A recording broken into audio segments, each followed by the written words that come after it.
আজকে আমি আপনাদের সাথে শেয়ার করব মুচমুচে মাছের ডিমের পকোড়ার রেসিপি, যাতে মাছের ডিমের নিজস্ব স্বাদও বজায় থাকবে আর পকোড়া হবে ভীষণ সুস্বাদু। প্রথমে আমি 350 গ্রাম কাতলা মাছের ডিমকে ভালো মতো ধুয়ে তারপরে ম্যারিনেট করে নিয়েছি।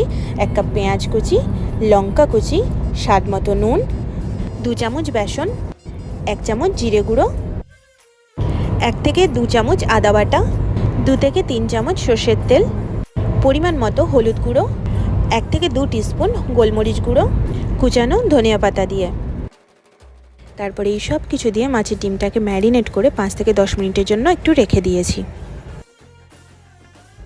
5 থেকে 10 মিনিট পর সব কিছুকে ভালো করে আরও একবার মিশিয়ে নিয়ে কড়াইতে তেল গরম করে পকোড়াগুলোকে হালকা আঁচে ততক্ষণ ভেজে নিয়েছি যতক্ষণ না পকোড়ার দুটো সাইডই লালচে বাদামি রঙের হয়ে যায়। এখানে পকোড়া রেডি হয়ে গেছে, তাই তুলে নিচ্ছি পরিবেশন করার জন্য। যাই হোক বন্ধুরা, ভিডিও ভালো লাগলে প্লিজ চ্যানেলটাকে সাবস্ক্রাইব করবে।